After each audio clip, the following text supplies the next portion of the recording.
One. Michael? Hey everyone, welcome to the Four Corners. This is the second video featuring Mazzy in Seattle, Michael, 45 RPM audiophile in Dusseldorf. I'm Michael in Austin, Texas, noted and archived. And our guest today is Michael Johnson, Poetry on Plastic, based in Phoenix, Arizona. If you missed the first video, look back to any of our channels. That was with BarakaPDub, where we covered jazz. Today we'll be covering classical music, and Michael, Poetry on Plastic, was gracious enough to give us his time, and hopefully will shed some light on the world of classical vinyl. He is an oboist in the Tucson Symphony, based in Arizona, and check out his channel, which will be in the link below, for tons of overviews on classical vinyl and pressings and labels and all that goodness. So the format, we will each show one album, talk about it, and we'll kind of each chime in. I'll be talking about some of the musical aspects and the performance. Michael, 45 RPM audiophile, will be talking about the pressing, the collectability, how to find it, if you can find it, how much money it will cost. Mazzy will be talking about some of the design, photography aspects of the packaging and the visual optics, and then MJ, Michael Johnson, will be just chiming in with all the knowledge he has. But first, we kind of wanted to give a quick background on how we each got into classical music and classical vinyl in particular. MJ, do you want to go first? Sure. Well, what's interesting is that, despite being a classical musician and having been, playing classical music since I was, relatively young, a lot of how I got into vinyl and got into the audio community was through growing up in the punk and hardcore scene, actually.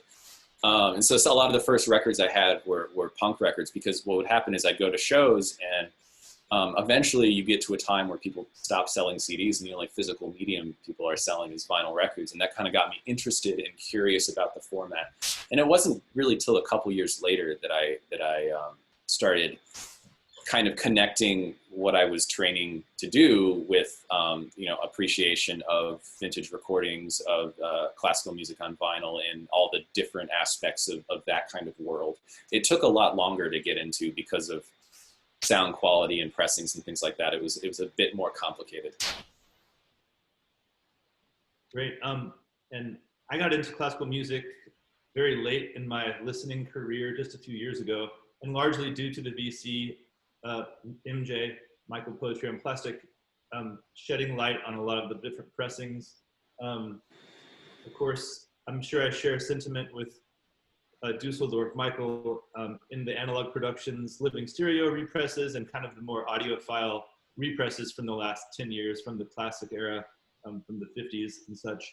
But I'm still pretty green, so I'm excited to learn about this. And previously, digging in the bins, in the record shops, you see there's so many variations of every piece of music from the classic core of the history of classical music. So there's a lot to learn about, especially if you want the best sounding pressing. And of course, each company or each conductor has their own slight variation on a work. So I'm excited to learn and share with you a few pieces from my collection. Mazzy, how did you get into? Well, of course, how I get into every kind of music it's been the Beatle connection. And for me, classical music came out in 1965. The soundtrack to the movie Help had two major classical pieces in it. Had a clip of Beethoven's Ninth Symphony, the Ode to Joy, where Ringo and the tiger are down under in the basement, and the tiger's lulled by the Ninth Symphony. I fell in love with that symphony. Obviously, one of the most famous, iconic pieces used in movies, television. But to me, it is still a stunning piece. The Ode to Joy section of that, every time I hear it, is just so heroic.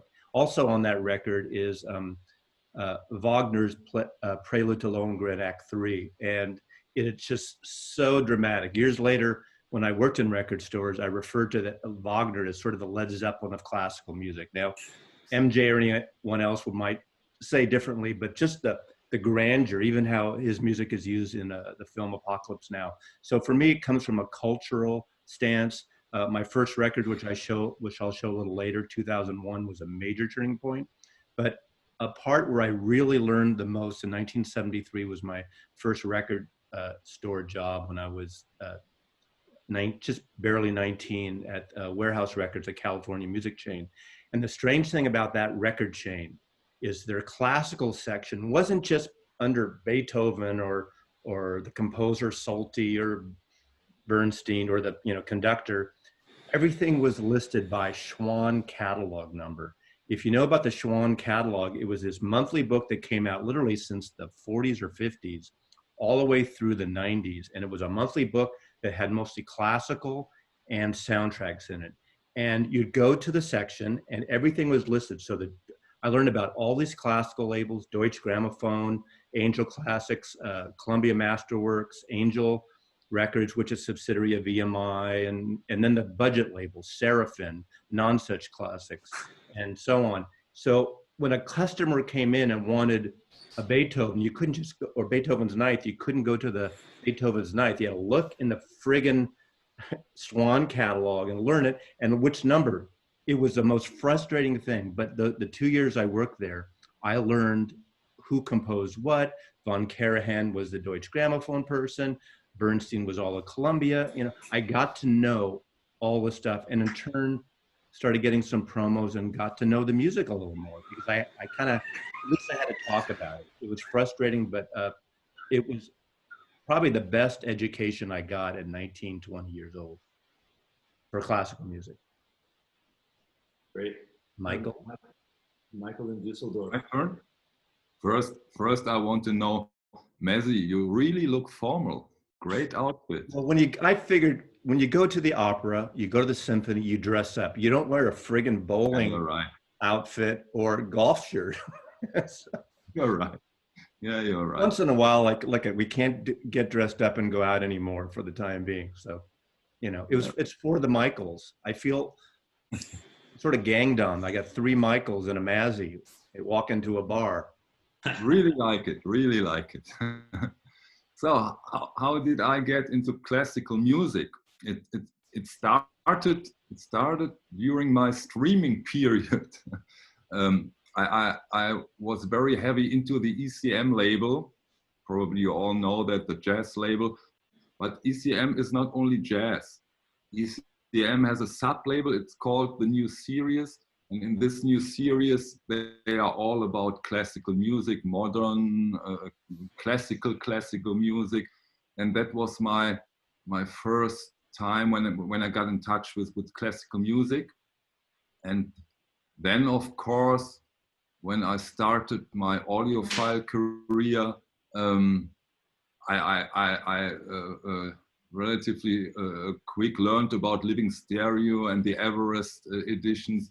And those blew me away, and that even drags me deeper into that kind of music. And of course, there are also the early years, let's say the first 5 or 6 years of the Electric Recording Company. They also put out only classical editions, which was another edition. So that was the reason I am dragged into this classical music. So. But maybe now it's time to show the first record. What do you think? Yeah, you guys go in the same order. So MJ, Phoenix, what do you have to share with us? Okay, yeah, I had, well, of course, I had trouble picking 5 records because, why wouldn't I? And I kind of went the route of music and pieces and performances that really were important to me, rather than just showing, the rarest labels that I have with me here. But I picked one that you probably all know. This is the Analogue Productions reissue of Fritz Reiner and the Chicago Symphony, Scheherazade. This is probably my #1 recommendation whenever anyone asks me, like, oh, I'm trying to get into classical on vinyl, what should I get? I say, if you're not used to classical music, this is a great place to start. It's exciting, it's very tuneful, and the music has a flowing lyricism that very few people are going to dislike. And this record is important to me for a number of reasons. I mean, all of these old Chicago Symphony Fritz Reiner recordings, growing up in the classical community, the Chicago Symphony is really kind of held on a pedestal. Everyone talks about the Chicago Symphony with reverence, especially the big brass sound. Well, the sound and the level of the Chicago Symphony was really something that Fritz Reiner in his tenure established. He was the person that made the Chicago Symphony the Chicago Symphony, mostly through a reign of terror, from what I know. I remember hearing stories where, you know, he would just basically try to whittle out the bad players and get rid of them. You know, they'd be in a rehearsal and he'd, you know, go, oh, inside third stand, second violin, play measure 43 for me in front of the whole orchestra. And the orchestra got better. You know, say what you will, but the orchestra got better. You know, he wasn't the most, he didn't have the most intellectual interpretations of a lot of music, but he was a very competent conductor and a very competent music director. And the playing on this, especially on oboe, Ray Still, and all the woodwind features, and especially in the second movement, are just beautifully played. And this is a recording that, you know, even outside of the vinyl community and the classical collector community, this is a recording that my peers still, you know, reference and talk about. What year was that recorded? This is, I believe, 1960. Yeah, 1960. It's funny because it reminds me, from a design point of view. Can you hold that up again? From a design point of view, that reminds me of the Cinerama films that came out in the early 60s. Hatari, How the West Was Won, has that big headline, those graphic typeface, and especially, like, that looks like a soundtrack. I know it's not, but it's got that, I mean, almost like a Hitchcockian title too. You're right. Topaz or something. Beautiful cover. And exactly. Yeah, I mean, that's a different typeface, but it's the same kind of treatment as that. In a way, you look like it could be the same thing. Of course, that's part of the RCA Living Stereo series too. I don't know if I've ever heard an original Shaded Dog of this, because they do get a little pricey. That's why I think the $35 for the AP is really great. But I've also heard the double 45 of this now that is even better. If you don't mind getting up to change sides every single movement, the double 45 is mind-blowing. Can you pronounce that slowly, the name of that again? Scheherazade. Oh, it's easy? Okay, just like it sounds, just like it looks. And correct me if I'm wrong, but there's a few pieces on that, a few movements in that piece of music are pretty, even if you've not heard them or you haven't thought you've heard them, you probably have, right? Yeah, like the second movement, which is they pass the theme around, the storytelling theme, and then there's also the Festival of Baghdad. I mean, the symphony is basically a tone poem talking about, you know, Scheherazade and the Arabian Nights. If any of you have ever read the Arabian Nights stories, it's illustrative of stories from that. And as far as the instrumentation, for those of us who are new to classical or don't know anything about classical, what is the typical number of instruments in a symphony for a piece something like this? I mean, it's a normal, you know, late 19th century size orchestra. So, you know, we're talking probably like a 60, 70 person orchestra, maybe a little bit lower, maybe 55-ish, you know, in that range. Depending on the budget. Yeah, depending on the budget. Because I mean, the string section, you know, they don't write each, you know, it's not violin stand one, they don't write that in the part. It's just violin 1 and violin 2. And however many you want to add to the orchestra is the choice of the music director. Awesome. Great first choice. Great. Because that record was recommended by one of my subscribers. He wrote in the comment, Michael, you have to go into that Scheherazade. And I did, and it's outstanding. It's an outstanding recording in this living stereo. Gorgeous, gorgeous. I'll go next. And this is a Latvian kind of contemporary composer, Arvo Pärt. I believe I'm saying that right. Yes, you are. Okay. And he's definitely on the more minimal side of composing, does a lot of sacred music, does a lot of work for choral stuff. This is Für Alina, which is one of his most famous pieces, with another song called Spiegel am Spiegel, which I believe means mirrors of mirror or mirror of mirrors. This was a repress from Mississippi Records, which is a shop and label in Portland, Oregon, which puts out a lot of old world and folk music. Somehow they got their hands on the recordings of this and got the rights. Beautiful, extremely sparse.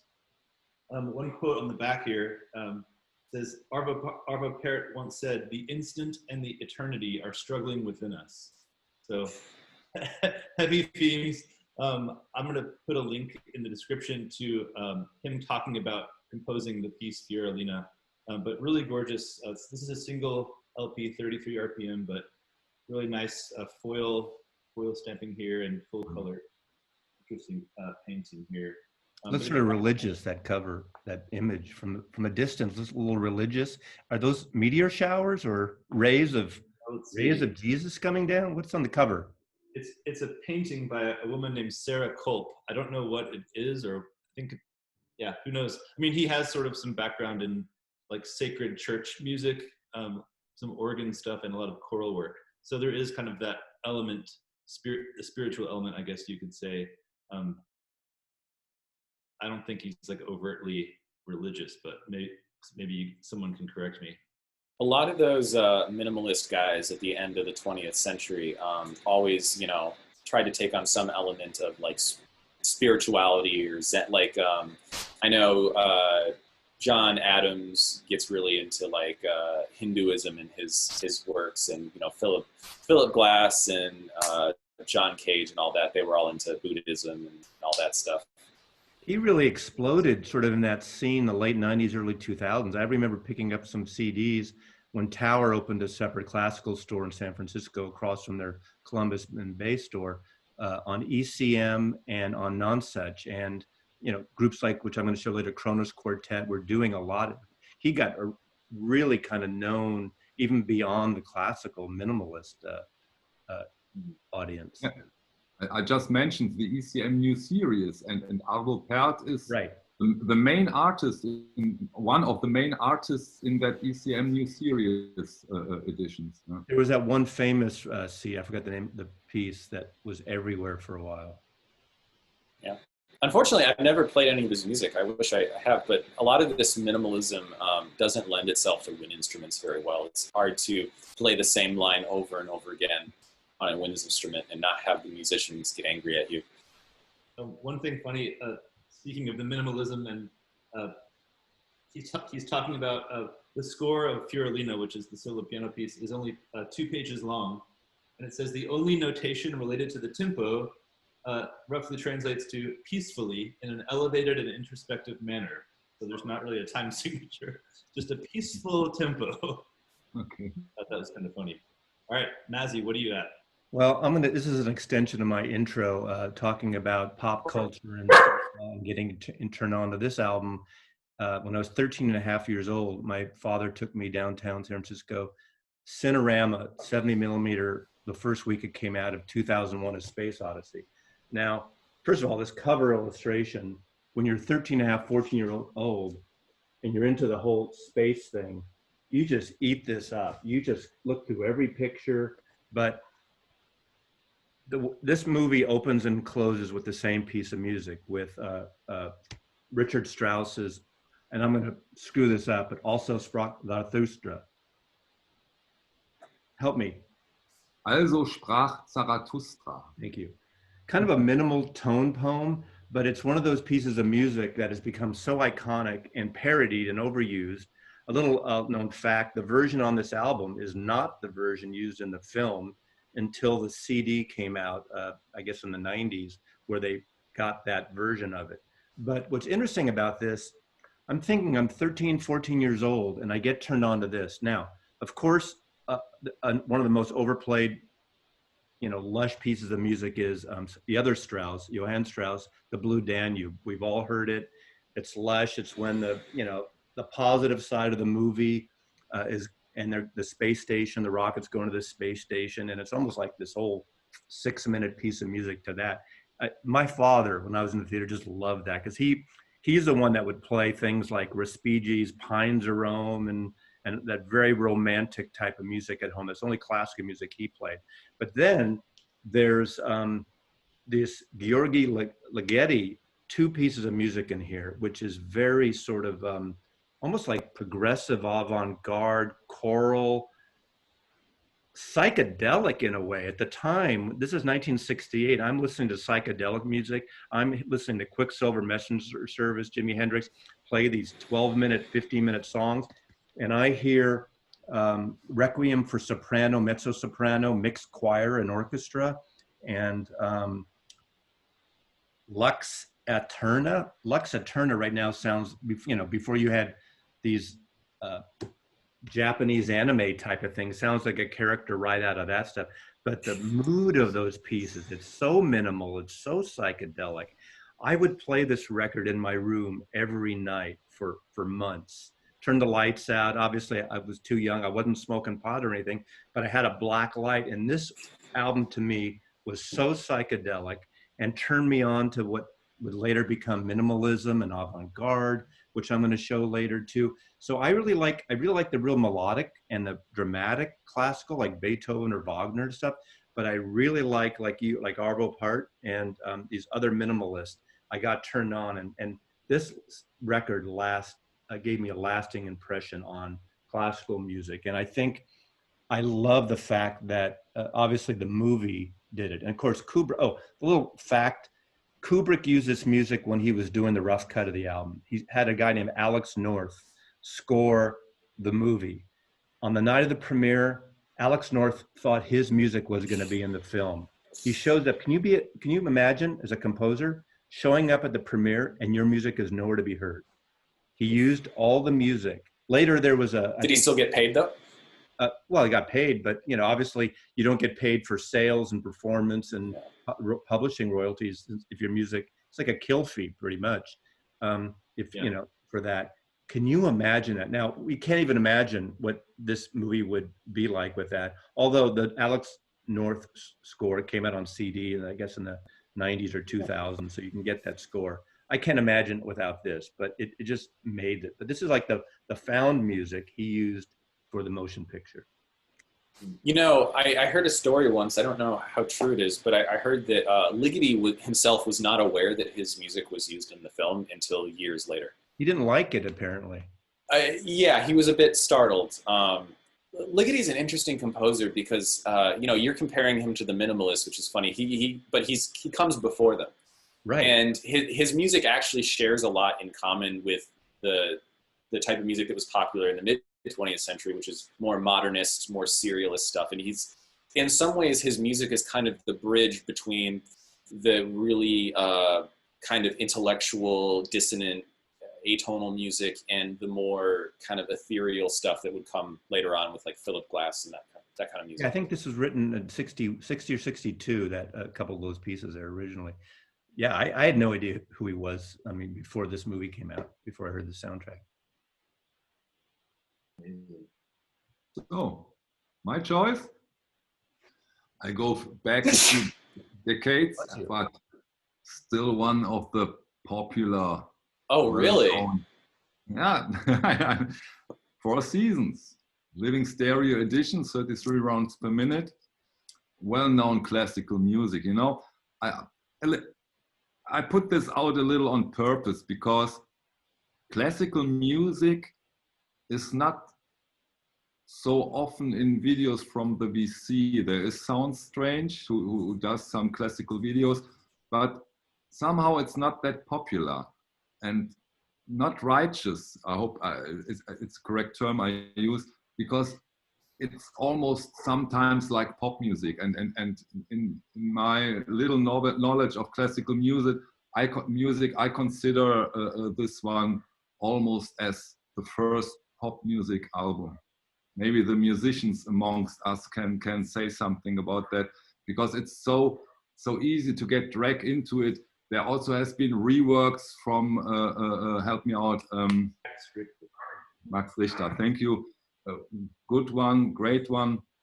And this recording, I think has its roots up to in our times. It's still very popular, it's still out there. Mike, mention the composer. We have a couple people who watch. Oh, sorry, it's Vivaldi. We have a couple people who have written in on some of these videos. It's hard to see. Yeah. You know. Okay. Vivaldi, yeah. It's interesting you picked that one because I mean, yes, but the Four Seasons is, I mean, it's almost to a point where like if you're a classical musician and you hear the Four Seasons, you just kind of roll your eyes because it's pop music at this point. It's so Like Freebird. Yeah. Rock and roll. It's funny that you would pull out that recording though, because the way, and maybe you're aware of this, the way we played music from the 18th century at that time when that was recorded in the mid 20th century is totally different from the way we'd approach it now. So listening to like older recordings of like Baroque music, like Vivaldi, from that time period, from like the living stereo era, it's to a modern musician, it sounds really dated because the performance practice and the scholarship of what we know how to play that music is totally different now. Like I haven't heard that particular recording, but I would guess it's quite kind of heavy and big ensemble, and the tempos are a little slower, right? What period is that recorded? Is that 1700s, 1800s? Yeah, Vivaldi was in the mid 1700s, okay. Or no, early 1700s. Sorry. Recording is from 1960, and that's absolutely true. If you hear this version, you already feel. You don't have to know much about classical music. If you hear that, it sounds great. It's beautiful. It's perfection. But nowadays, you won't hear it that way, which is not always better. You know, if I hear Lang Lang and it's all about speed, I'm not so happy with that direction. They go faster in a way. Isn't like 59 to 60 to maybe 65, 66 the golden age of those RCA records when they were put out like that?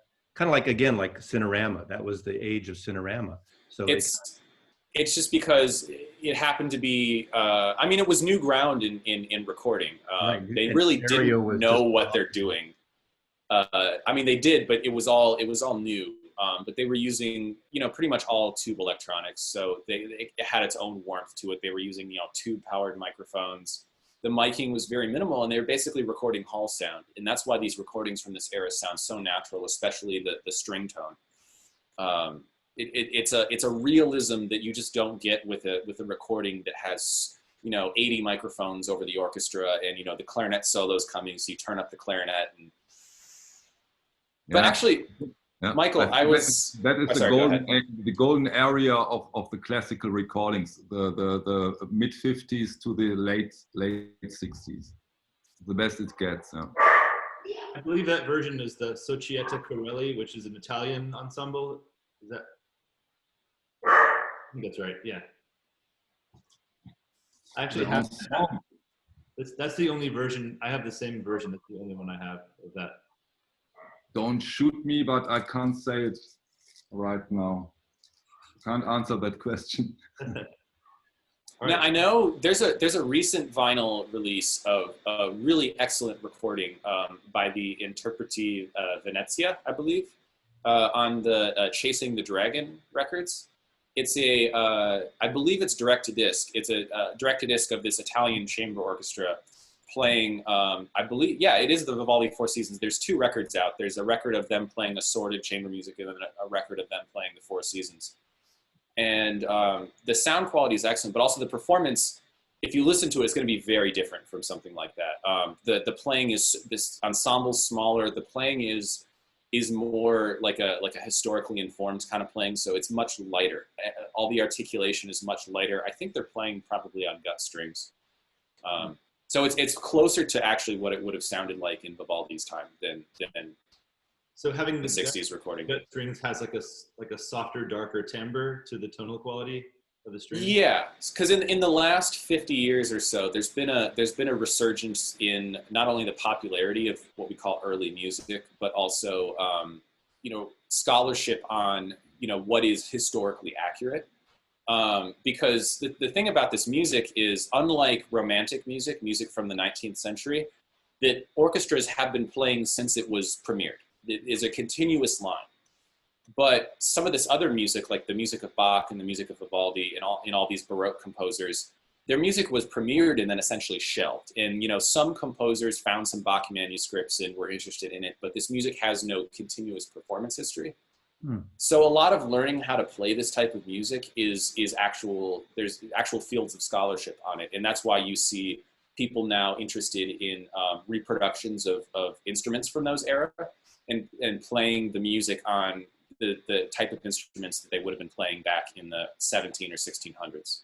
I remember that, again, working in the 70s and with Warehouse Records, there was all these series, and what was it, Archive, ARC, Yep. the Russian or whatever they. It was Deutsche Grammophone's early music label. And it was great because I used to get some of those. The horror of my music collection is in the mid 90s when I purged a third of my vinyl, is I got rid of almost all my classical because CDs better for classical and in theory, and things aren't cut. You can have longer things. There's no clicks with the soft sections. But I had a lot of these records recorded on period instruments of the time, and those were just so beautiful. They almost seem more acoustic in a way. Well, because they're recording it in smaller spaces, because this music was not meant to be played in big halls. It was meant to be played in smaller spaces. So a lot of the recordings are very open and acoustic, and they're recorded in old churches. It's very intimate. Like yeah. It's the good label. The good label for that kind of stuff, the really groundbreaking label that pushed a lot of these early recordings out was Telefunken. Das Autoswerk. They did a series, especially the stuff they did with Harnoncourt, the conductor. It was some of the first recordings ever done on period instruments. It was like rock and roll. These people had spent like 4 months learning how to play the Baroque oboe and the Baroque flute, and then they said, okay, we're going to record all the Bach cantatas now. Yeah, and what we also don't have to forget, there is always some duke or baron or high person who paid the composer for his entertainment. And when they did the first playing of this work, the guy sits amongst the musicians. They were around him, and that's the original way they were intended to be played, to be heard from the composer. Nobody thinks about that nowadays. We are used to there are the musicians and we sit here. It was not in the beginning. It was different. Great. Are you ready for round 2, second album, MJ? Okay, sure. Let's see. What should I pick next? I'm going to continue with picking things that are personally important to me. And this is going to be a surprise for some of you expecting me to pull out something with, stellar sound quality. This is not amazing sound quality, but this is a recording from the 80s on Decca Digital of Charles Dutoit and the Orchestra Symphony Montreal playing some Ravel works, notably the entire Mother Goose ballet, Pavane for a Dead Princess, and probably the biggest oboe piece in the orchestra repertoire, the Tombeau de Couperin, which means the Tomb of Couperin. This is some of my favorite orchestral music that exists. Ravel was a brilliant orchestrator. Probably in terms of getting colors out of the orchestra, Ravel might have been the best orchestrator who ever lived. And these are some of his shorter pieces. And this recording, the playing level on this recording is probably the definitive versions of a lot of these pieces. I know Le Tombeau de Couperin, which is a notoriously difficult oboe piece. The oboe is featured throughout. It's probably the fastest and the cleanest rendition of this piece that exists today. All of the soloists on this, my former teacher, Ted Baskin in the Montreal Symphony, he plays solo oboe on this record. Another teacher I worked with at McGill, John Zerbel, plays solo horn on Pavane for a Dead Princess. And, despite the fact that I paid $3 for this and it's on kind of early, harsh digital, this is a record I just keep coming back to because the performance is so good. Were you turned on to that piece or that specific album from those professors in Montreal? I had heard of it before because I mostly from hearing about people. Look, every oboist studies Le Tombeau de Couperin. It's an orchestral excerpt. You go to any orchestral audition, you're playing Le Tombeau de Couperin. It's usually the first thing you play. So it's one of those things where every oboist is on their iTunes is going to have like 5 different recordings of it on there. And this is the fast one. This is the fast recording. You say you want to hear someone playing this at the marked tempo cleanly. It's this recording. How much faster is it from other versions? Quite a bit faster. Because I mean, the piece, the Tambour de Couperin, is an interesting piece because it was originally a piano. Ravel did this a lot. He would write something for piano and make a piano piece, and then later he would orchestrate it. So it was originally a piano piece, and the name is The Tomb of Couperin, the Tambour de Couperin, and it's kind of it's a nod to that old French Baroque style of Couperin in the court of Louis XIV. What's interesting about this piece, though, is that each movement is based on a French dance. So there's the prelude, the forlan, the rigadoon, and each movement he named after a friend who died in World War I. Each movement is, well, it's not named after, it's dedicated to. So each movement under the title of the French dance has a dedication to one of his friends who died in the war. So the performance makes it worth having. Yeah, and the sound quality is, I mean, it's early digital. It's not, it's not Telarc quality. It's Decca digital. But it's very metallic sounding. They avoided that actually because they recorded it in a suburb of Montreal in a very well-known church that's well-known for acoustic warmth. So they recorded it in a very warm space. They didn't record it in the hall. And so actually it's not a bright recording. It is a little on the analytical side, but in terms of like tonal balance, it's not painful to listen to. Now, it's not my part of expertise. It's more Michael's from Germany, but have you heard a CD version of that? I've heard a streaming digital version of it. I don't think I have the CD quality. There's a whole argument is the vinyl adds a little extra warmth to it. It does. Yeah. Now, I'm sure this, though, has been remastered, and I haven't heard a remastered version of it. But funny enough, this copy I have, I bought it in Montreal, and I bought it at I think a street sale, and it was the old broadcast copy for the Radio Quebec. Oh, wow. And so this is the broadcast card from all the times it was played on the provincial radio. Wow, that's great. Nice little relic. Yeah. I like finding stuff inside of records. It's the best. Michael, Austin. Next for me, this is a 70s piece of music from the Polish composer Henryk Górecki, I guess is how you say it. This is Symphony No. 3, which I believe is also called the Symphony of Sorrowful Songs. And this is recorded in, I don't know how to say it, Katowice, Poland, in the 76, I believe. And it's a symphony in 3 movements, and it has some opera featuring the soprano voice of Dawn Upshaw. So I play music in an ensemble called Balmarais, sort of like instrumental post-rock, you could say. And we did one tour with the Japanese band Mono, who's like this kind of loud band. I know Mono. Yeah, Mono's great. We actually played with them on a West Coast tour, so we played in Phoenix with them. But funnily enough, so every night they would put this on as the house music. So when the doors opened and people were coming in, this was like blasting through the PA and setting up the mood for this kind of like very dark, epic music. But that's where I first heard that, was from the Japanese band Mono. And this was put out by Nonesuch in 2015. It's not like audiophile by any means, but it sounds nice, and it's kind of a totem for me from like this old touring cycle we did. But this is a nice one. If you I'm not familiar with the composer at all. I do know who Dawn Upshaw is, but yeah, I don't really know much about him either. This is the only thing I've really heard. He was born in 1933 and died about 10 years ago. So this came out posthumously.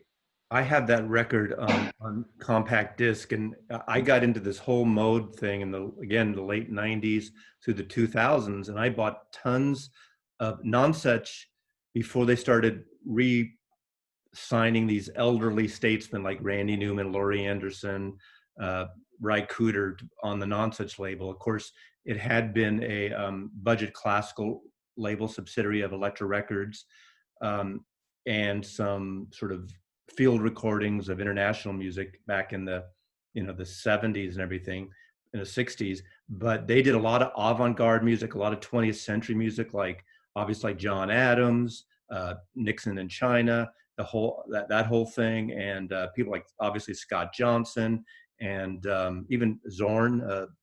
What's his name? John Zorn. John Zorn.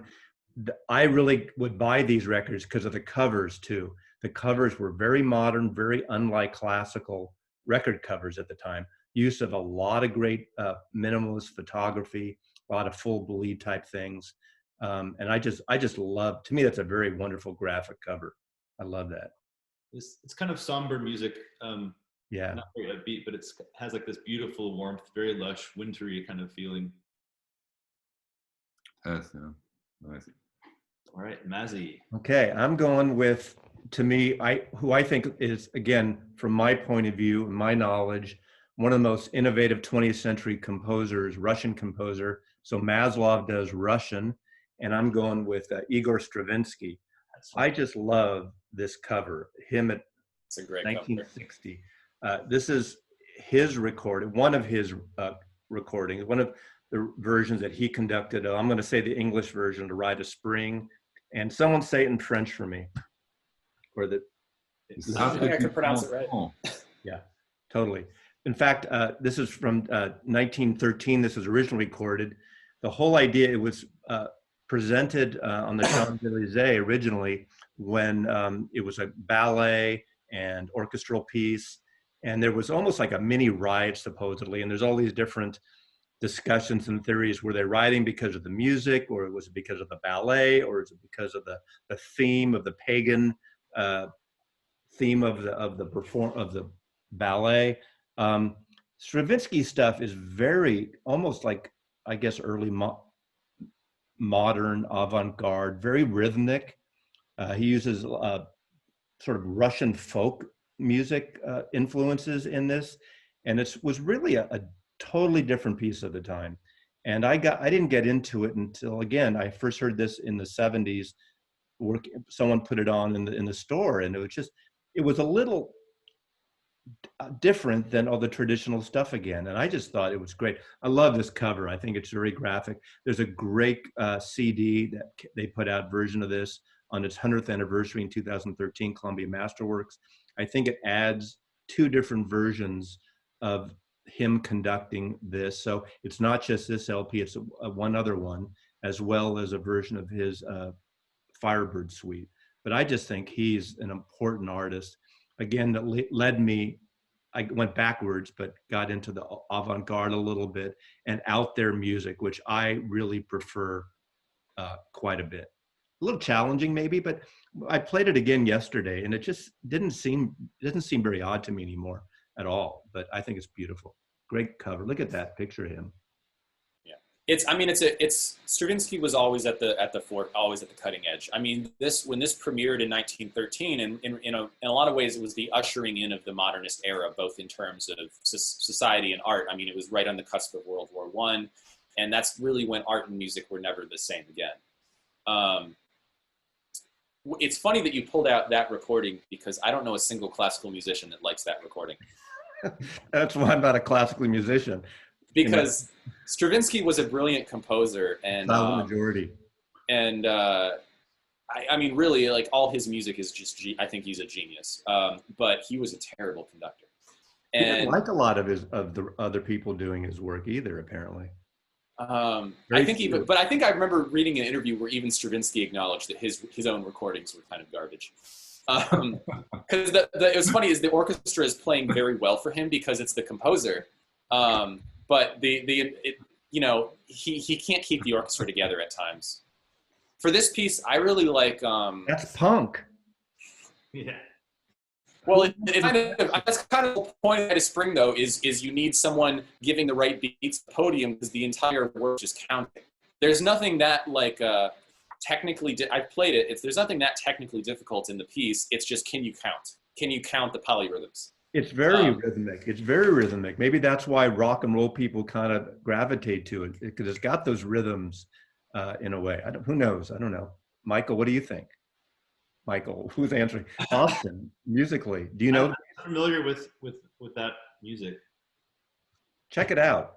Well, I of course I only know the Rites of Spring, which is coined the very first emo band, which was Guy Picciotto from Fugazi. I love the Rites of Spring. Yeah. But I wonder where they got that name. Yeah. I'm curious for the Rite of Spring, this piece of music.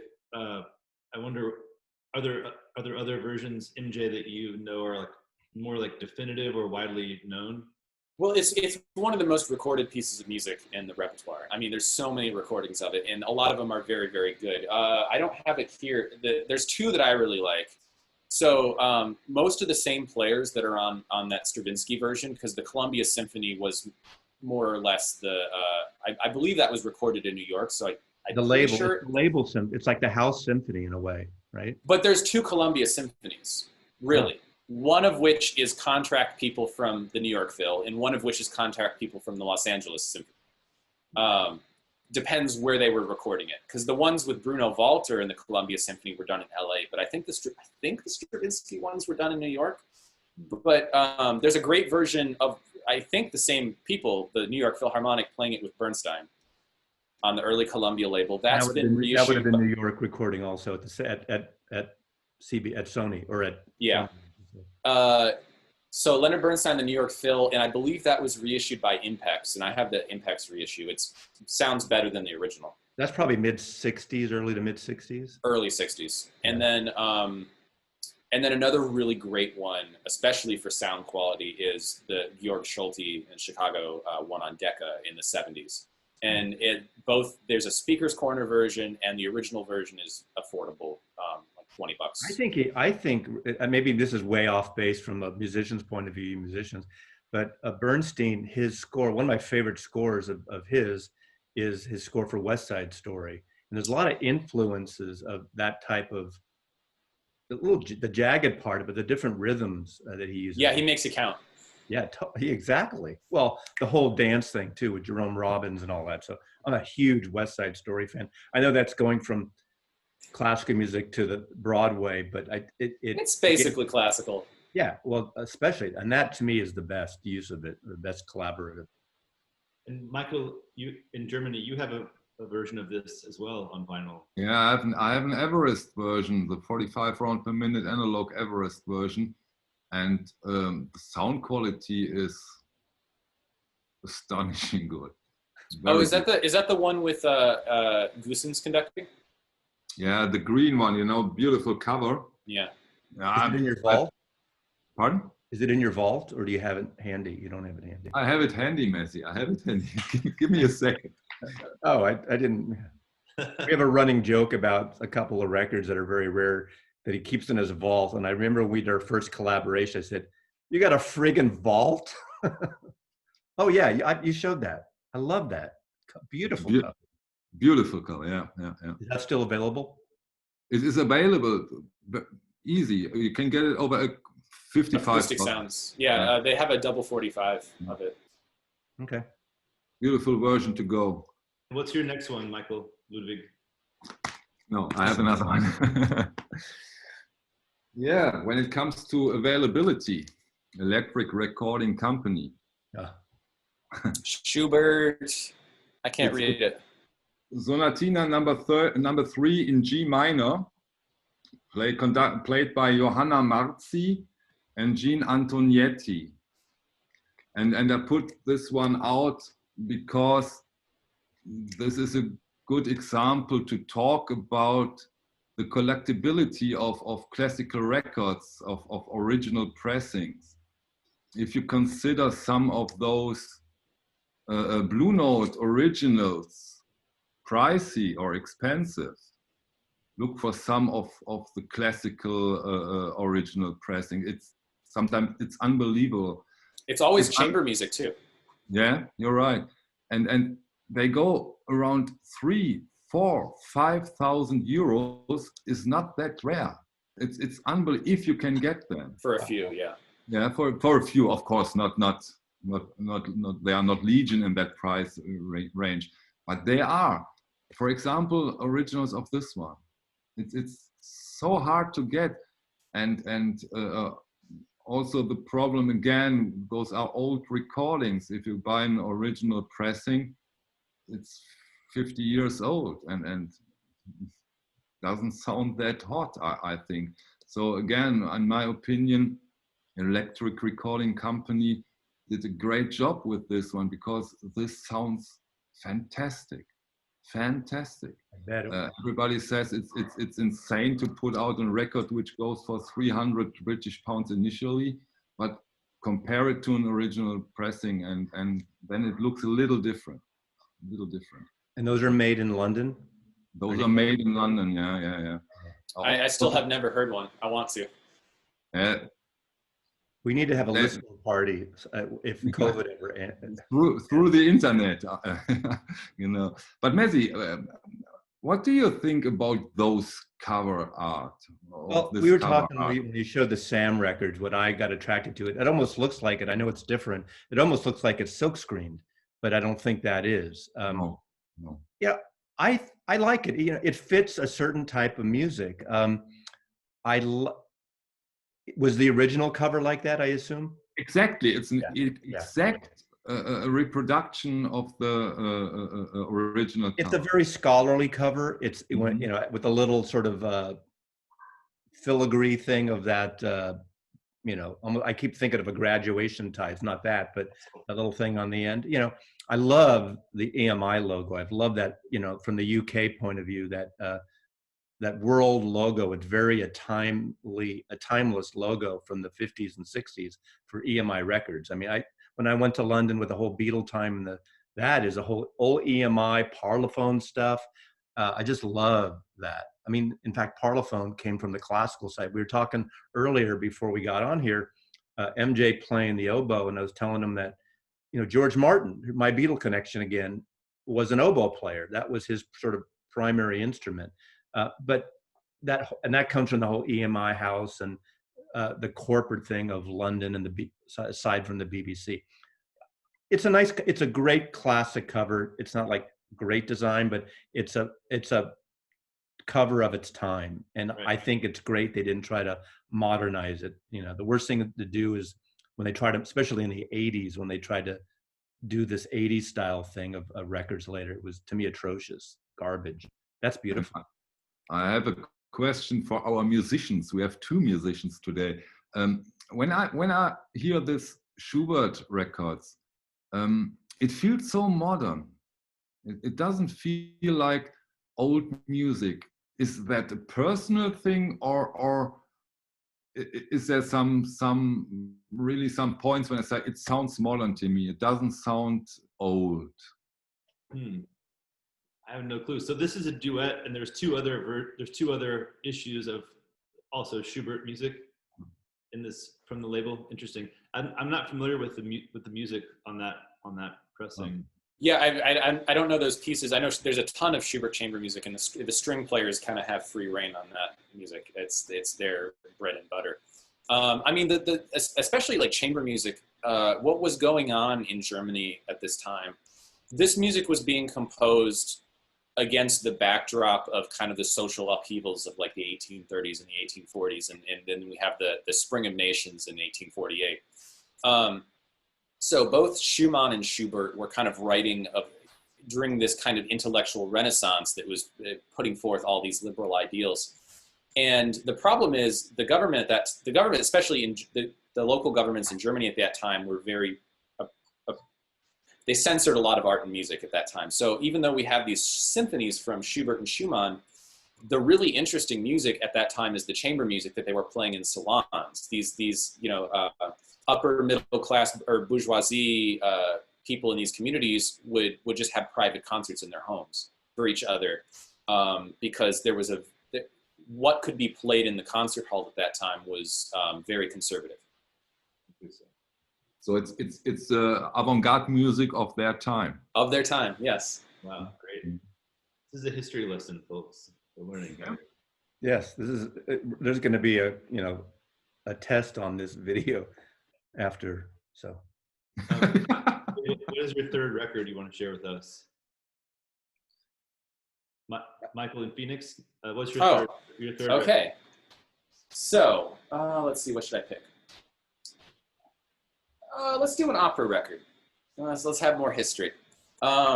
So opera seems to be the most under-collected thing in classical music. Like, people are giving opera records away.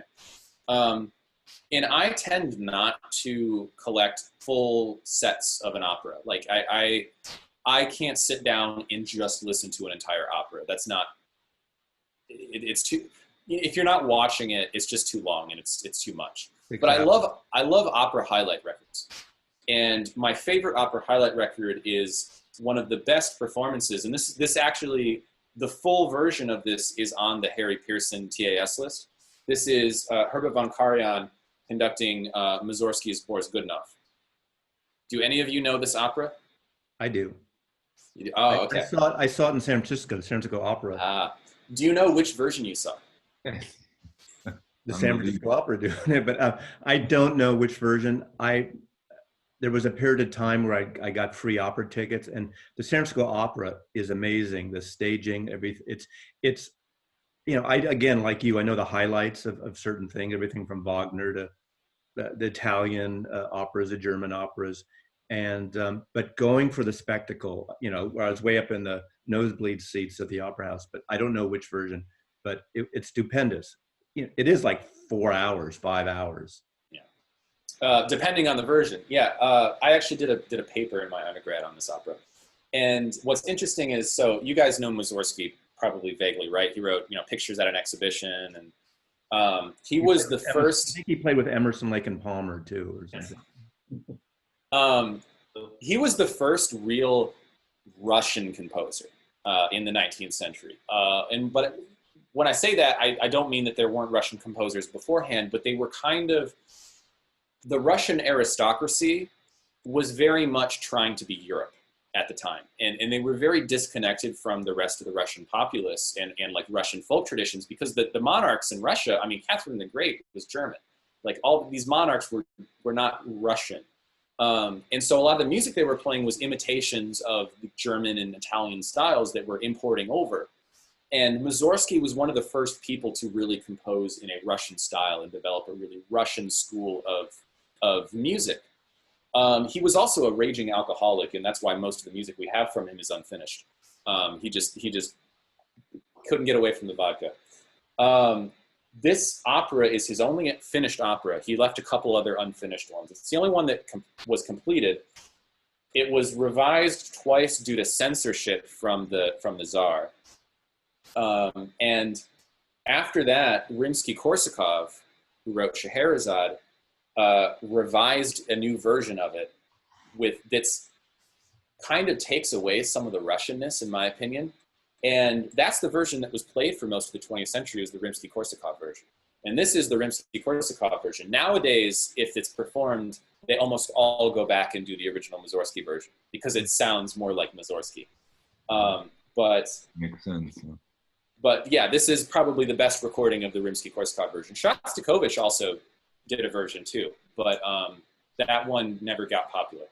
Is that an illustration or a photograph? Can you hold it close? It's a painting. And so the opera Boris Godunov is a history opera. It's based on an actual Tsar named Boris Godunov, who usurped the Russian throne by murdering the young toddler Tsar-to-be, and then was himself murdered in a coup by a pretender. What a beautiful so he's kind of a controversial figure, especially when this was composed when the Tsars were still in power. It was seen as kind of a controversial move to write a Tsar as a villain. This is the Mussorgsky Pictures at an Exhibition. Which Mussorgsky never orchestrated. He only wrote the piano version. That version is orchestrated by the best orchestrator, Ravel. But the cover of this opera was outstanding. I love the cover. Yeah. It's an actual, I believe it's an actual old painting of the Boris Godunov, who was a real, you can go on Wikipedia and look him up. He was a real guy. That's wild. I'm going to bring it back to North America for a moment. We're going to Toronto, Ontario. Glenn Gould, pianist. This is the complete Bach keyboard concertos. I found out about Glenn Gould. Again, I'm very new to classical music and classical pressings, but this is a book that I picked up called Conversations Absolutely on Music, Murakami talking to the conductor Seiji Ozawa. And essentially what it is a series of conversations of them putting on a piece of music, a record, either that Ozawa conducted or someone else, and they just talk about the different versions. And so as I was reading it, I would just on my Spotify, sitting in front of my stereo, and I would pull up whatever they were talking about and listen to it while I was reading them talking about it. So I learned a lot about music. This is actually really fun. Even if I didn't know anything about classical music at the time in terms of, but I have to read that. I have never read that. It's super fun. It's real quick, but it's kind of, I think it's over 3 or 4 conversations. But they talk about Glenn Gould at some point. So I've started listening to it and really liked it. And if you're familiar, I read a little bit about him. He's kind of a bizarre dude. From Toronto, he had extremely poor posture. He was always kind of stooped over the keyboard. This is the Speaker's Corner 3 LP box set of all the Bach stuff he did. I have that one. It's great. It's wonderful.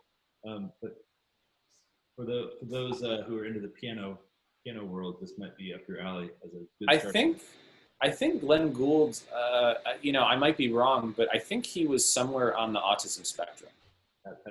He was a very odd person, and in a lot of his recordings, especially, he has 2 really famous. He recorded the Goldberg Variations twice, and that's what he's most famous for. He had the early one, which I prefer, and then the later one. And the later one, he would do this thing where he'd play and he'd like sing and talk while he's playing, and so you can hear that on the recording. You can hear him kind of mumbling to himself while he's playing the Goldberg Variations. Yep, and I know for those back to the ECM stuff, and Keith Jarrett also kind of did that kind of mumbling, getting into the music that he's kind of like making auditory noises. Cone concerts, yes. What he's playing. I highly recommend, for those of you who want a little entertainment while you listen to your Glenn Gould, 32 short films about Glenn Gould is a fantastic film. It's about a 90-minute, hour and 45-minute film of these literally short, 32 short films. This actor, Canadian actor, I forgot his name, you've seen him once you see the film, portrays Glenn Gould into each of these performances. I have a compact disc of that, so that's sort of my introduction. I have a couple of, again, all my Glenn Gould is on compact disc, but watch that movie, Michael, and check it out, because it is really interesting. The only bad thing about a movie like that is I saw it in the theater, and if you're a little restless, you start thinking, okay, I'm at number 14, I got 16 to go. But if you get back that, you get your vaping, whatever you do, Michael, have a little cocktail, have water, whatever sit back and watch that. And it's an extremely enjoyable film and a great little sampler CD. I don't think it's on vinyl, but I wish it would be. It's great. 32 short films. I think it's 32. It could be 36, but I think it's 32. Cool. What do you have, Mazzy, for us? Okay, mine's a twofer, because you know how Mazzy cheats all the time. And I'm only doing that because of the cover. I'm going to Angel Records. Totally different artists. I'm going French and German here. So I'm going with Kurt Weill and Erik Satie. Erik Satie is very sort of late 19th century, early 20th century. I picked this partly, both these, because of the illustrations, the artwork on the cover. Kurt Weill is illustrated by a guy named George Gross, who was a famous German caricaturist. And I loved how the art director, these are from the 70s, I believe, used this on the cover of this series. So there's a whole series by different composers that are very similar style-wise in terms of the typeface and the illustration. What's great about this, the original cover, this original illustration, not as a triptych, but the singular version, this is a Picasso pencil drawing. And I just love this. Erik Satie, befriended at the time, in Debussy and Ravel later, and worked with them. I didn't really work with them, but was part of that whole thing. But again, I'm going to screw up the name, but Trois Gymnopédies. Anybody help me there? Yeah. That music. I just always say Gymnopédie. Okay. I'm wrong. My French is not good. If this is going to you on this grid here, what he said, what MJ says goes. Absolutely. That piece of music you've heard in commercials. It was used in feminine hygiene commercials. It's used in soundtracks. Woody Allen. I am very sick of the Jeopardy. It's one of those overplayed pieces of music. It's a gorgeous piece of music, but you know, there's certain classical pieces. Probably we had a joke in the 70s because there's an FM rock station, and the rock stations would start playing Pachelbel's Canon in D. And so there was a whole thing, you're a prisoner of Pachelbel, because you know, every person would come in and want a copy of Pachelbel's Canon in D. But I love this. It's kind of romantic. It's a little impressionistic. In terms of Kurt Weill, some classical people think he's too pop because he wrote Three Penny Opera with Bertolt Brecht, another, a writer, a novelist, a poet, and Three Penny Opera, you know, and that kind of music made famous things like Whiskey Song, known to most rock people as Alabama Song that the Doors did. A lot of people didn't know that that's not a Doors song, that's a Kurt Weill song. But and also Mac the Knife, if you know Mac the Knife, Kurt Weill, and obviously English lyrics written way later for the Bobby Darin version and beyond. But I'm throwing these in again, mainly because of the cover. Angel Classics, again, I got to know these because they were in the same bin, because Angels, remember that Schwann catalog, you'd have to have it by Schwann catalog number, not by Kurt Weill or Eric Satie. So that's my pick. Are there UK EMI versions of those? Because Angel was the US subsidiary of EMI. Right. You know, I don't know the answer to that, because obviously in the States we had Capitol Records, Angel Records, and they had, you know, EMI, Parlophone. Because the Angel stuff just, the difference between the US Angels and the UK pressings is a world away. Oh, the pressings were terrible in America at that time. I mean, Columbia, I mean, I don't want to, you know, pull things up from Michael in Germany, but knowing what we would get returns and things, you know, everyone would push them to DGG, Deutsche Grammophon. It was always $1 more list price than everything else. People wanted, you know, either the budget label. So those were like a $6.98 list. The Angels, Columbia Masterworks were $5.98 list, and then you got Nonsuch, Seraphin, all those were like $3.98 lists. And you know, you'd buy records at $1 off the list price. Then I don't get too technical, but someday maybe we'll do a conversation of retail records and selling records at the height of the record thing. But yeah, the pressings of these were atrocious. Deutsche Grammophon were great. Angels were RCA actually. Well, it's because they didn't have I mean, the vinyl quality may be one thing, but it's because they didn't have the tapes in the U.S. So, right. Like Decca, London Decca, I mean, all the records were pressed in England. The Londons were pressed in England, just like the Deccas. Right. But the Angel stuff, they would send copy tapes over, EMI would send copy tapes over to the U.S., and I don't even know what kind of equipment setup they had, but it must have been terrible, because I've never listened to an Angel record that wasn't unbearable.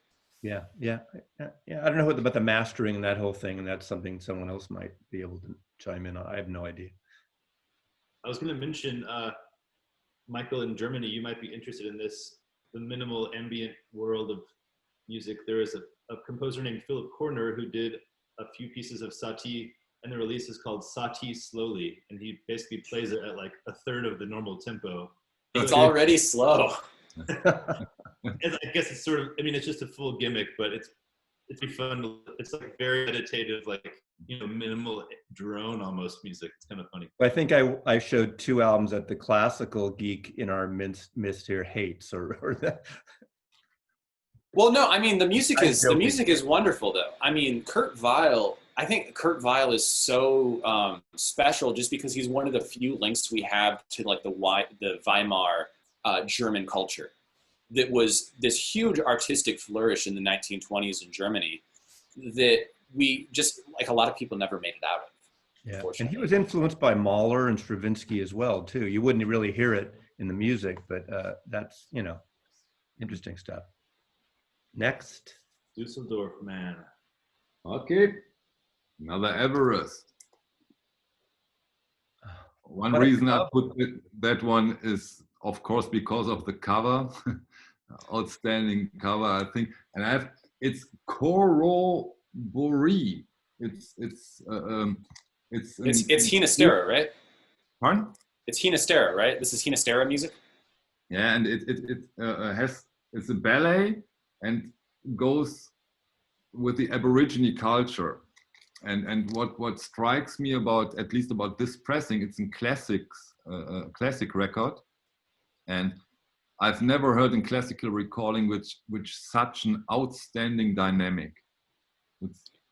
The dynamic of this recording is ridiculous. It's gorgeous. It's because they were recorded, instead of being recorded on regular, like a half-inch tape or whatever, they were recorded on film stock.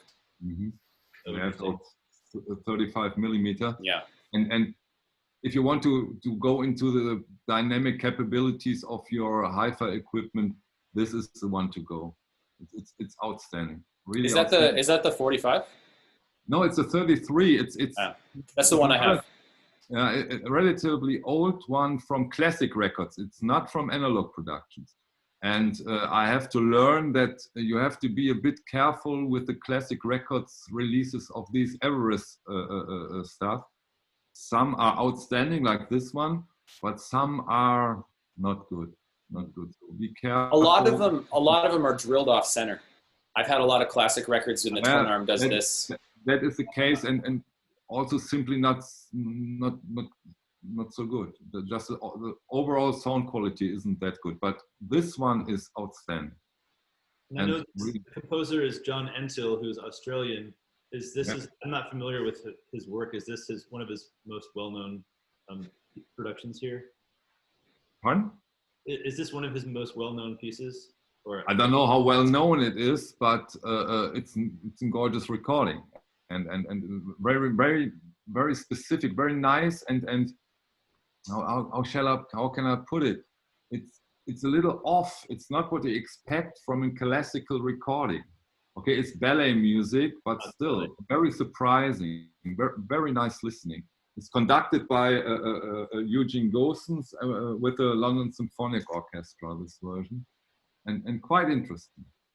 That cover reminds me of exotica covers like Les Baxter, the face masks things, or Martin Denny, that whole, what people call bachelor pad lounge music, tiki music. It's very similar. That's great. And you mentioned that was my choice. You mentioned that record also in one of your previous. Yes.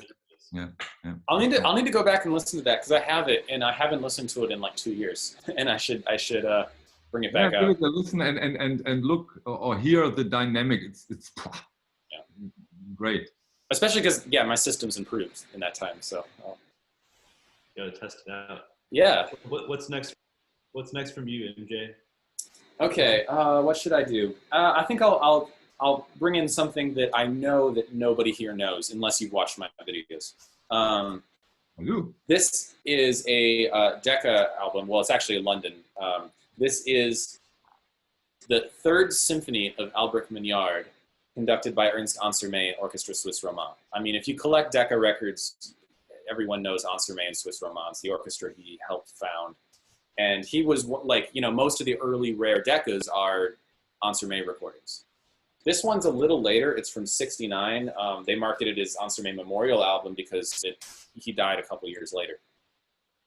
But Albrecht Mignard is, I think, one of the most underrated classical composers of the Romantic era.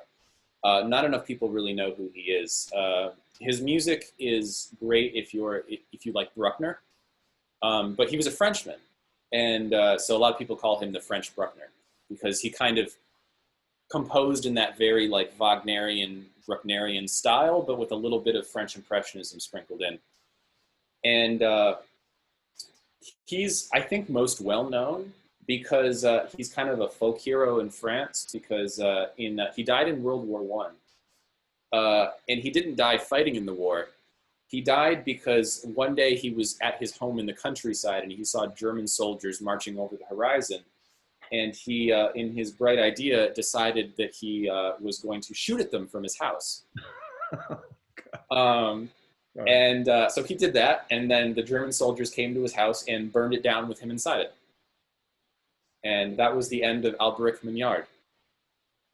But his third and fourth symphonies are, I think, are masterpieces. I've played some of his chamber music. He has a really great quintet for piano and winds that's wonderful and kind of an uncovered gem in the repertoire. And this Magnard symphonies, 3 and 4, they've only been recorded like 3 times. They're very much underplayed and underrecorded, but I suggest giving them a listen because they're very, you ever have music that you feel is kind of like cinematic, like you get landscapes when you listen to it? I do that with Magnard. It reminds me of like the scenes in Lord of the Rings almost. How is the availability of this edition? This record can be had, especially if you go for the London version. It's an edition 3, so it's still a wide band, but they're not the narrow band yet, but it's not a deep groove pressing. I think I got this for about $5. And if you want to get the Decca one, which has a much nicer cover, well, you're looking, if you're in America, maybe like $30. So it's not hard to find. It's not expensive. It's just underappreciated music that most people aren't familiar with. So Michael can get it cheaper in Germany, probably. Yeah. Great. Wonderful. Thanks for that tip on that one. Yeah. Cool. I'm gonna do next. Let's see. This is János Starker. Yeah. The Dvorak, with Dorati composing LSO. This is the double 45 from Analogue Productions. I'm a sucker for cello, especially solo cello. So when I found the music of Starker, kind of fell in love. I kind of snoozed and I missed that the solo cello suites, the box set that was recently put out. Is it not available anymore? No, it's all out of stock everywhere. Oh no. Yeah. This is a really nice pressing. This is also available on 33. Yeah, here you go. This is what we're talking about. This is all. Yeah. Great. This is beautiful recording. Again, this is Starker was. I read a funny story about him that he was about to perform a solo concert, and he was a huge smoker, and he was about to go on stage, and the promoter or whoever was running the stage, said, you can't smoke back here. And he always had a ceremonial cigarette right before he went on, and he's like, F you, I'm not playing, and walked out, didn't play. But this is a really great recording and beautiful, beautiful pressing from Analogue Productions. I think a lot of his work has been pressed by Speaker's Corner, and of course this beautiful box set that also is pressed from Speaker's Corner, and then on 45 RPM from Analogue Productions. But beautiful cello music. There's also, from the Bach edition, there is also an edition from Electro Recording Company. But Mazzy, you don't ask me where I have it. It's kept under lock and key. No. I live with a cellist, so we listen to a lot of cello recordings here. And whenever we listen to Starker, he always comments. Starker's thing was he was just technically perfect. I mean, his technique on the fretboard is just so clean. So all of his music it is probably the best version technically of something you're going to see. Like his Bach stuff is just flawless. It's not the most musically inventive in the world, but it's just so relentlessly perfect and shiny. Yeah, and he has this huge sound. I mean, his tone production is just gigantic. I think in that time or this time, it was all about technique, wasn't it? That's what they were going for, the technique to be perfect in a way. Not correct? I don't know about that, because I mean, in general, the standard of technique, I think across classical music has risen. So actually, I'm more used to now, like as a modern performer, going back and listening to older recordings and being like, whoa, they got away with that? Like, whereas some of the stuff that is in those old recordings, they would never get away with in a modern recording. The standards of perfection are too high now. Great. Mazzy, what's up? In 1976, during one of my times working in record stores, we get the promo guys coming in, and of course everyone would clamor for whatever the hit of the day was, and I wasn't a classical wonk by any stretch of the imagination, but there were certain records that when he brought the box out, we try to grab things. Occasionally we can get doubles, but I got this copy, this promo piece, and I didn't know who George Crumb was. Boy, was I surprised, pleasantly surprised, but again, going back to the 2001 soundtrack, out there, almost like kind of, I don't want to, I want to say like the Captain Beefheart of, but it's not really like that at all. John Cage, the minimalist, avant-garde composer, still have this copy. This is a piano piece, 3 volumes of this record. This is volume 2. This is George Crumb, Macrocosmos, and it's Signs of the Zodiac. This is volume 2. I do not have volumes 1 or volumes 3, piano. And what's interesting about George Crumb, first of all, an illustrator, pretty popular illustrator of the 70s, Andy Engel, did the illustration. And I really kind of like that illustration.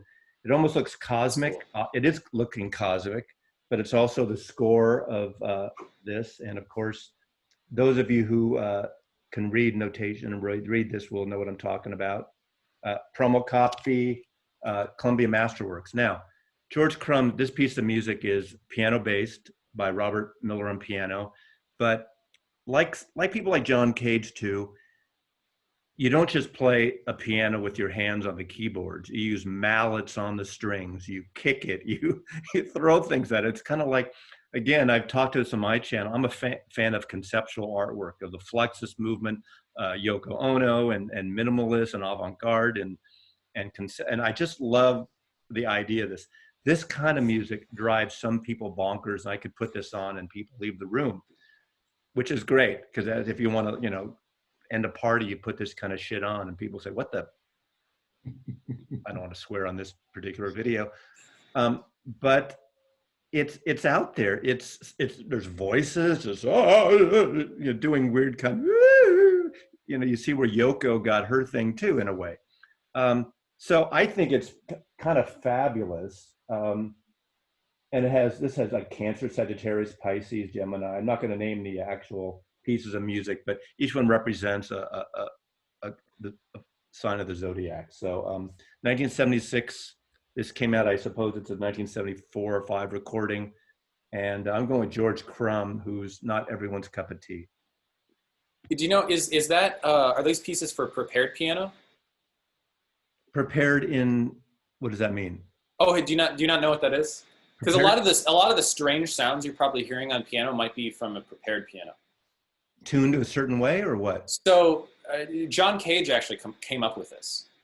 So it's essentially you take a piano and you open up the lid, and to get certain sounds on certain strings, you'll do things like put a screw-in washer on 2 strings, or put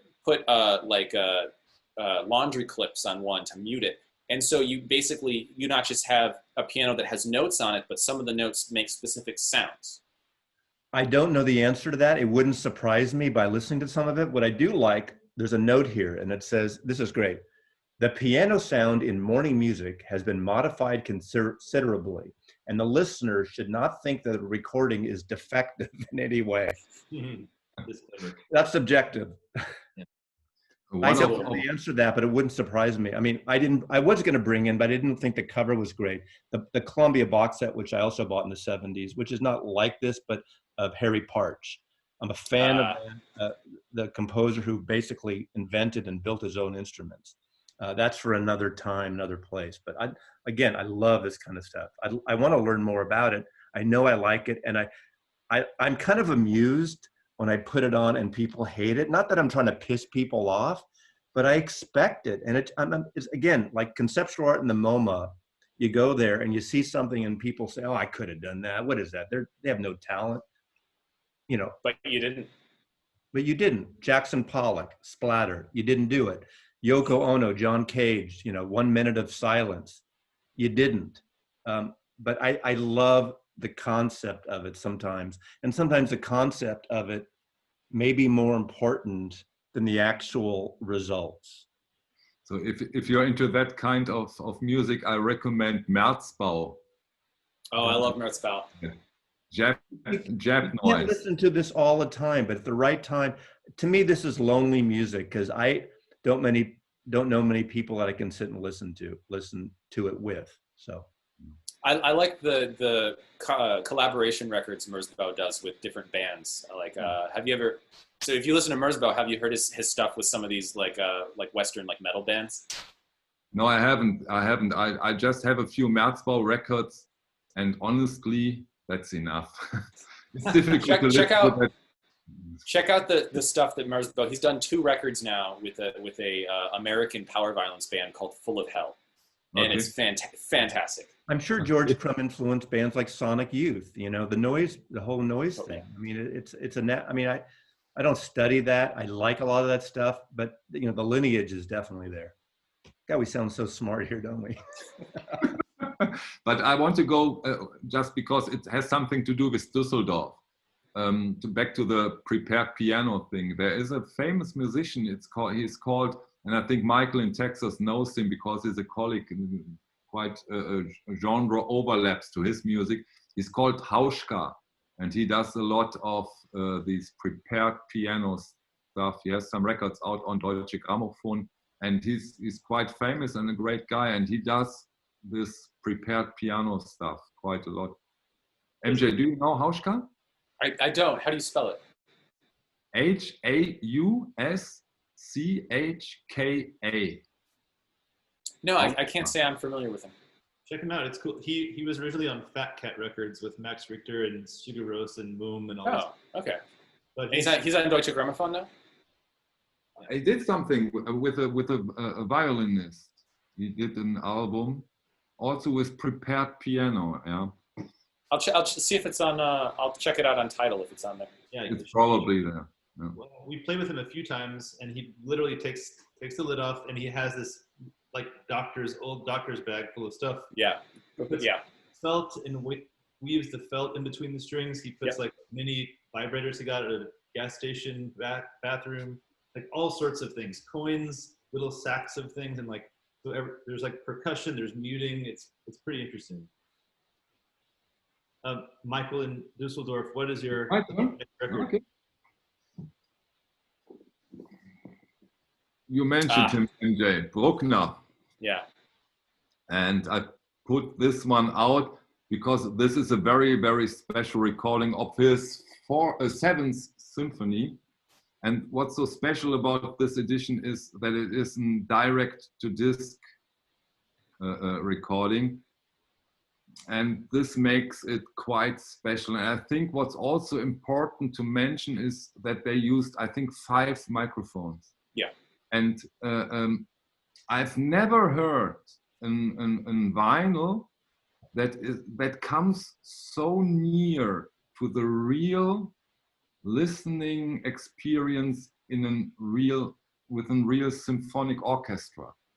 This is incredible. It comes incredible close to the live experience. And that makes this edition, in my opinion, very, very special. And I see MJ down there. He knows. I think you know something also about. I have it. Yeah. You have it. Yeah. I wrote a formal review for it for the website I write for. And I think like a couple days later it actually sold out. I don't think I had anything to do with that, but it sold out quickly. You can claim that. Come on.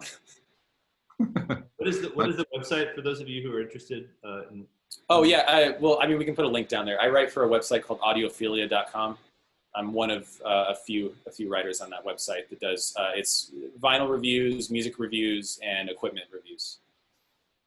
So for this performance that was direct to vinyl, have you A/B'd it to similar sonically records that? Oh yeah, there's in terms of sonics, there's no comparison. It's the definitive audiophile version of Bruckner's 7. I mean, the next best thing would be Carl Joachim's EMI, or sorry, not Carl Joachim's, Eugene Joachim's EMI set with Dresden Stockspiel. For technical wants, is that one of those recordings that's multi-mic'd or is it single mic for the orchestra? Do you know? Are you talking about the directed-disc set? Yeah, well, Michael just said it's 5 microphones. Oh, I'm sorry, I missed. But they, I mean, you know how direct-to-disc works, right? Yeah.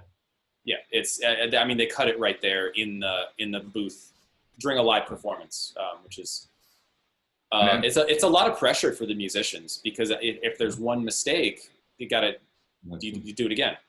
I mean, if there's a big mistake, I heard a couple little mistakes in there, but in the same way that you would hear in a live performance, which is actually, to me, it's part of the appeal of the direct-to-disc format, because I'm tired of hearing shiny, perfect performances that don't sound like the real thing. Yeah, I love that you say that, because this also goes for audiophile recordings. And you know, there are so many people who look for tiny mistakes or warblings or whatever.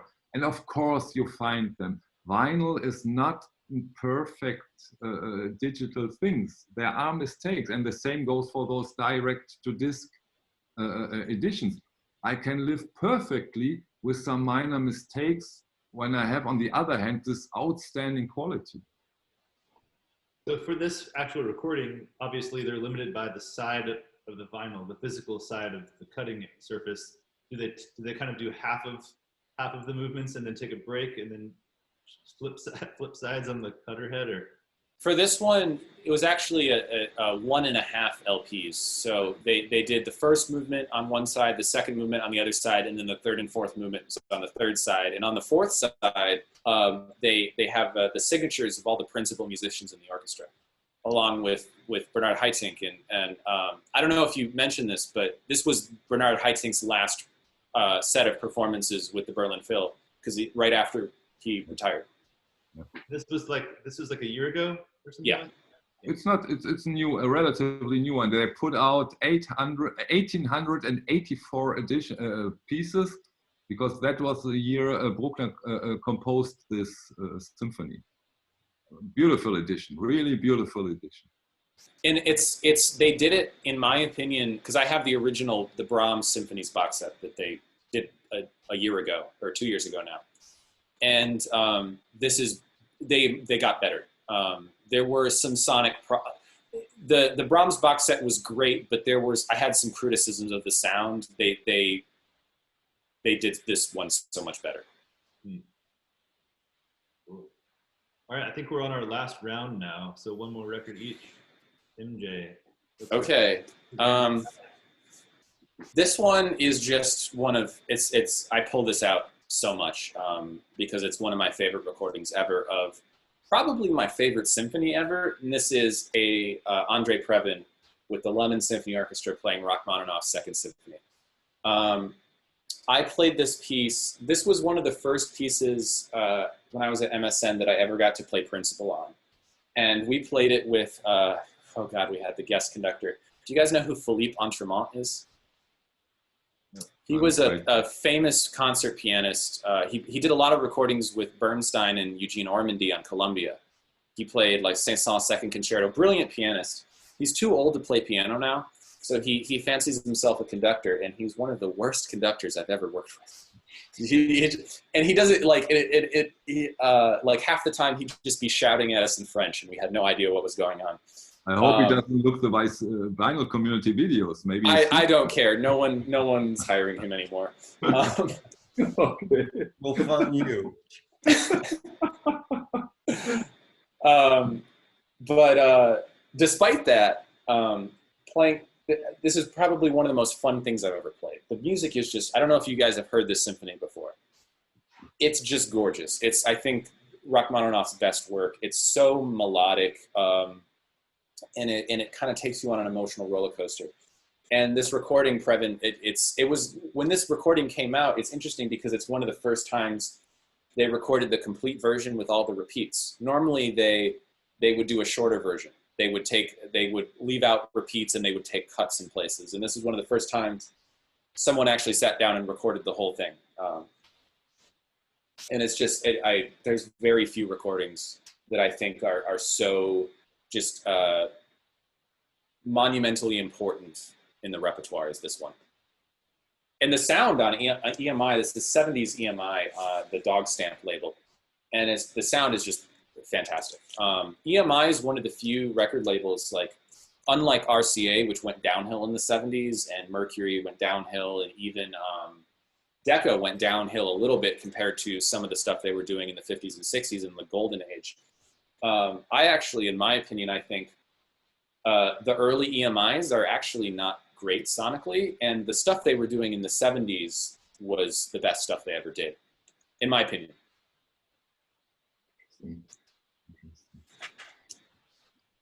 Mazzy, any notes on the cover there? Hold that up again. Not really. Just it's kind of your standard sort of performance portrait. Yeah. No, nothing to say. Next. Other than Andre Previn's extremely, I don't know, can I say Cosby sweater anymore? It's a very colorful sweater. Yeah. Yeah. All right, my last one is very contemporary. This is a double 10-inch from an Icelandic composer named Kjartan Sveinsson. I don't know exactly how to say it. And Michael in Germany will have to help me here. De Klang der Offenbarung des Göttlichen, which means... Not bad, not Yeah, bad. that sounded convincing. Which Der Klang der Offenbarung des Göttlichen.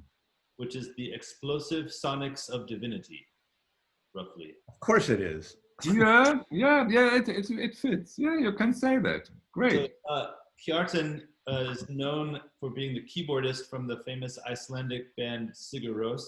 This was his first solo production. This is a 4-part opera that premiered at the Volksbühne in Berlin. And this is a double 10-inch. The jacket is larger than a 10-inch, and it's so thick that good luck getting the vinyl back in there. So but this is so beautiful. For those into like the neoclassical Johann Johansson, Max Richter, like that kind of world, this is right up your alley. There is operatic singing in it. Be forewarned, but the instrumentation is beautiful, and this was pressed on a label called Bel Air Glamour, which I've never heard of, but very rigid, thick pressing, full color gatefold. I think it might still be available. This came out, I think 4 or 5 years ago, but it's really beautiful for like a very contemporary kind of neoclassical connection. Beautiful. I love the black and white cover. Reminds me sort of Ingmar Bergman like film. Yeah. Can you show me a close up of the back? Like it just pops some color. I couldn't quite. Is that an illustration or? Yeah, they're all paintings. Wow. You know what that cover reminds me of? You might know this, Michael. Do you ever listen to The Deer Hunter? I'm familiar with them, but not really. Oh, they're not Deer Hunter like the animal, but like deer like addressing. Yeah, their album covers have those kind of like forest paintings like that on them. It reminds me of that. Gorgeous. And especially if you're into the Sigur Rós music. Oh right, of course. This guy. Anyway, yeah, I think he's done a couple other film scores since this, but this was the first thing he did on his own. Highly recommended. Mazzy, last choice. My last one is kind of a personal record for me. Non-such record, the Kronos Quartet. Kronos Quartet. Again, Michael in Austin talked about how you're a fan of string quartets. Big fan here. Again, it always goes back to the Beatles for me. 2 pieces of music. George Martin's original score. He did string arrangements for Eleanor Rigby. And what he did with the cellos in, well, I Am the Walrus and Strawberry Fields, to me, are just magnificent, and it got me turned on to this. I'll talk about the cover in a minute, but this is 1988 recording, and they cover like 8 different artists. Winter Was Hard is Ossilis Stalinen, who I don't know, but of course there's a piece by Terry Riley. There's a piece by Arvo Pärt, Anton Webern, of course, a John Zorn. So it's really a potpourri of modernists. John Lurie, who was a member of, an actor and a member of the Lounge Lizards, the jazz thing, who was in Stranger Than Paradise, the Jim Jarmusch films, but really kind of that whole Lower East Side New York avant-garde jazz scene of the 80s mainly. Astor Piazzolla, Argentinian, not accordion. What do you call the? Ben DeLore. I was corrected because I knew it was, and I said I love Astor Piazzolla a lot. Alfred Schmidtke, Adagio, of course, famous piece. Oh, do you mean Schnicke? Yes. I love Schnicke's great. I love Schnicke. I played Quartet number 3, a Samuel Barber Adagio, of course, and they close a traditional piece called "A Door Is Ajar." Now, the cover thing is really important to me because a couple things. The cellist, I mean the violist, Joan Genrenaud, who's no longer with them for health reasons, was with them for 25 years. She is the godmother of my son. My photographer that I represent, Michel Clement, took the cover of these. The concept of the cover is supposed to be like Russian constructivism photographs of, you know, the turn of the century 20s and things. The designer, I was at this photo shoot in the late 80s. The designer who designed this cover is a guy named John Kosh, a British record cover designer who I was in awe of because he goes by the name of Kosh. He designed the covers of Abbey Road for the Beatles, Let It Be for the Beatles, all the Linda Ronstadt records in the 70s. A great designer, but I just think this cover is so beautiful, so stark black and white, and even the detailed covers of the shadows and everything. So I love this. I love Kronos Quartet, modernist, minimalist. You know, they're still together to this day. They tour the world like 300 days of the year. I think they've gone through 3 other cellists since Joni had to leave because of her health situation. But she's done some great things on her own too. But one of my favorite albums that I just literally got, I was going to show, but it's from 3 years ago called Landfall that they did with Laurie Anderson, a composition based on Hurricane Sandy. And it's just a great minimalist, intimate, wonderful, shocking piece of music. So probably one of the most famous pieces based on a hurricane. Pardon me? Just making it. I got it. Okay, yeah. The most famous hurricane, yeah. Except for Louisiana 1927 by Randy Newman, written way before Katrina, but when Katrina happened, it really came out. They're trying to wash us away. They're trying to wash us away. You got to bring some pop music references in there. But if you ever get a chance to see Kronos, whatever they do, a lot of stuff's multi-image. Michel Clement, the photographer who did this, did all their photography from the late 80s into the early 90s, kind of their image, because they were one of the first of the classical quartets that had this sort of image-based thing too, almost as if they were a rock band. You know, they were heavily styled and everything and dramatic, not over the top, but it was a very part of their thing. You know, you'd up to this point, you'd see the 4 classical quartets and they'd be sitting in their chairs, you know, kind of nerdy looking like the 4 of us here. But they were like literally like a rock band, and out of San Francisco, and it's just an amazing international outfit.